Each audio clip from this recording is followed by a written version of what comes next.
What's going on, guys? Welcome to another episode of Smash JT. Nintendo Switch 2 is coming out in 2024 if this leaked Bloomberg report is to be believed. And if you haven't been living under a rock over the past year or so, obviously all signs are pointing to the Nintendo Switch 2 coming out in 2024. I mean, hell, Nintendo's launch games in 2024 end with Princess Peach Showtime, and there are a bunch of rehashed games that already exist elsewhere that are on their schedule. So they're going to have a major expose, they're going to have a major reveal, and they're going to unveil this thing and tell everyone all about it at some point in 2024. Obviously, none of that is really surprising. But some of the details that this paywalled Bloomberg article goes into is interesting, to say the least, but more so disappointing. And I got to be honest with you guys, after reading through this article from Bloomberg, it made me less excited about the Nintendo Switch 2 than I'd ever been. JT. Yes, the Bloomberg article was paywalled, but don't worry, I took care of that for you. I dove into this article, found out all the details of it, and broke it down in my own article on smashjt.com. So check it out if you want to find out more. It's not paywalled, it's free for everyone, and I'm never going to paywall smashjt.com articles for anybody because I do this for you guys, and I don't ask for anything in return. Well, except for liking the video, hitting that subscribe button, and hell, if you want to hit the join to help me finance this stuff, I'd appreciate it. But let's get into what's going on with this Bloomberg article and these reports from these supposed industry insiders that know this information that, let's be honest, we all kind of already knew anyways. Well, most of it at least. Yes, the Nintendo Switch 2 is obviously going to be coming out in 2024, but some of the details that they go into that people didn't know about are shocking. As the gaming world eagerly anticipates Nintendo's next big release, the successor to the Nintendo Switch, recent reports from Bloomberg have sparked a blend of excitement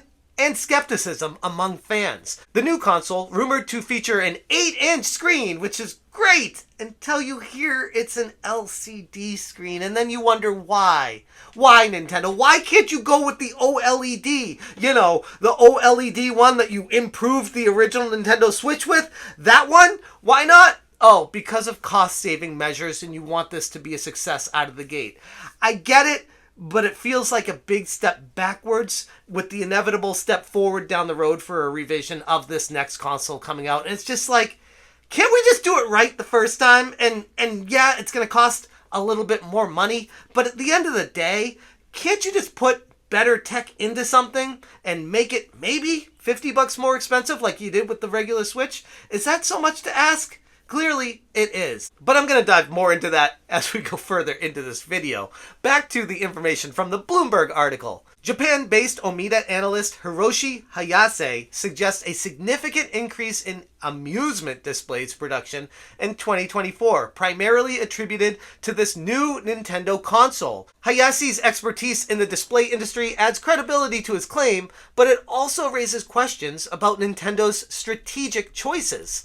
The proposed 8-inch screen on the new console would surpass the current Nintendo Switch models, the standard Switch with a 6.2-inch LCD screen, and the Switch OLED with a 7-inch OLED screen, and the smaller 5.5 Switch Lite. However, the decision to use the LCD screen in the new model instead of continuing with the OLED technology used in the latest Switch model is somewhat perplexing. Outside of obvious cost-cutting measures, which is really the only reason Nintendo would do this, it seems like a gigantic step backwards when bringing new technology to market when there's better tech out there that Nintendo has already utilized in the current generation of hardware. Like, if Nintendo never used an OLED screen on the Switch and never made that improvement with the battery life or made a new revision of it, then I'd get it. I'd be like, okay, they're going from an LCD screen to an LCD screen. You're not going to have any kind of downgrade from the image or the clarity or the resolution. It's going to be the exact same resolution on a bigger screen. I get it. But the problem is, Nintendo has already released an OLED Switch, so anything they move forward with, if it's not OLED or better, is going to be a serious misstep, in my opinion. Yes, the Nintendo Switch 2 will still sell, and it will probably still sell like gangbusters, but it's just frustrating for seeing the technology progress and then like ebb and flow of waves regress before it once again progresses again with an update down the road 2-3 years after the Switch 2 is out with a better resolution OLED screen. And it's so inevitable that it's frustrating. I saw Victor Lucas on Twitter saying, just give fans the choice out of the gate. Have them both available. Don't worry about this mid-cycle refresh. Have them both there and let the fans choose. If you want the cheaper one out of the gate, get that. If you want the higher quality one out of the gate, get that. But having one SKU on this thing is just, it's frustrating. Insider reports, including those on Video Games Chronicle from last summer, indicated that development kits for the Switch 2 are already with key partner studios, aiming for a late 2024 release. My guess on the release, which I've said multiple times, is I'm assuming it's going to be end of summer, maybe into September at the very latest, for the Switch 2 to finally come to retail. But to be honest, with what Nintendo's release schedule looks like currently, I wouldn't be surprised if it was sooner than that. Here's the fine line that Nintendo needs to walk, and it's a delicate balance. So yes, obviously I've vented my frustrations about the choice of LCD screen over OLED plenty in this video, but from a cost-cutting measure, you have to understand that future games are going to most likely be much larger than what they are on the current Switch models. And that being the case, the Switch 2 is going to need to have more storage on board out of the gate as well, meaning it's going to be more expensive. Even though storage has come down in price over the years, it still costs more to put more storage in something than less. And I don't want to be sounding like I'm making excuses for Nintendo here, but it would make sense if you want to ensure the success of a new console out of the gate, it has to have that magical price point somewhere under $400 for it to really succeed when your competition is the PS5. Well, not really Xbox at this point, they're moving more to PC, but direct competition for a console gaming experience being the PlayStation 5 with the high quality, high fidelity graphics, being a home console at the $499 price point, which I think is going up to $549, but regardless of that, Nintendo needs to hit that magical $399 number if they want the vast majority of people to be serious about purchasing one of these things. And on that point, Dr. Serkan Toto of Kantan Games predicted the $400 price point just like I did for the launch price of the new console. It would be $100 more than the original Switch and $50 more than the OLED model, with game prices potentially aligning with the $70 standard of PlayStation 5 and Xbox Series X titles.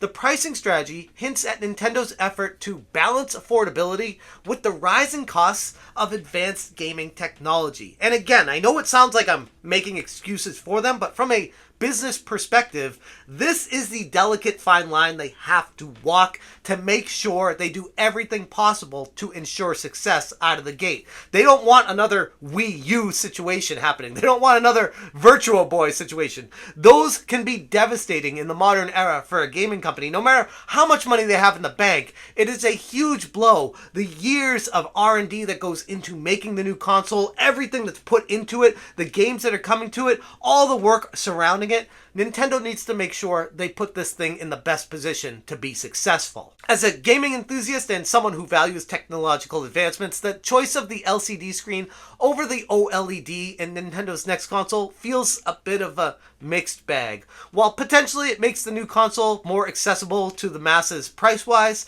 it also suggests a willingness to compromise on the immersive visual experience that OLED technology has shown to offer. And yes, this is all leaks and rumors, so take it with a grain of salt, even though it's coming from Bloomberg, a very reliable source of information in gaming leaks and rumors. Bloomberg's been wrong in the past, and they've also made announcements in the past like this, where the Switch Pro never happened, even though it was on pace to happen, but then they had the chip shortage and all that stuff. Stuff can happen that changes the direction of what they thought was going to happen in the first place. So it's a rumor, it's a leak, take it with a grain of salt, but if this is all to be believed, yes, I'm excited about the 8-inch screen. That sounds great and all. Hopefully the battery life is there to boot, but at the same time, having the LCD screen over the OLED, I get the price point. They want to hit that $400 mark with it. It feels like a swing and a miss to someone who already experienced the OLED technology and realized this is the future. Seems like such a step backwards back in time, almost like going from HDMI to a CRT TV again. It's like, once you have that tech, once you see the quality and clarity of it, it's really hard to regress back to another version that's not as great as what is already available to the masses right now. I get the price thing. I get they're trying to shoot for that perfect threading the needle point of impact for a new console, but at the same time, it's just kind of like, it's frustrating. But at the end of the day, I'm going to still buy it, so my complaints kind of fall on deaf ears, and I'm sure plenty of you guys are going to still buy it anyways, regardless. So Nintendo probably knows that. And going into this, if they can sell it to people that are going to buy it no matter what, it doesn't matter. They're looking at the people that are on the fence and trying to sell them on a new piece of tech. And to me, I get it, but I'm also extremely frustrated about it. Those are my thoughts on the Switch 2 OLED controversy, which is definitely going to start boiling up. I'm sure there's going to be a lot of people that are frustrated about this moving forward. But at the end of the day, I get it. I don't like it, but I get it. I'm going to leave it there. But again, if you want more information or the full story, check out smashjt.com. I will link it in the description below. Thank you so much for watching. And as always, you stay smashing. Smash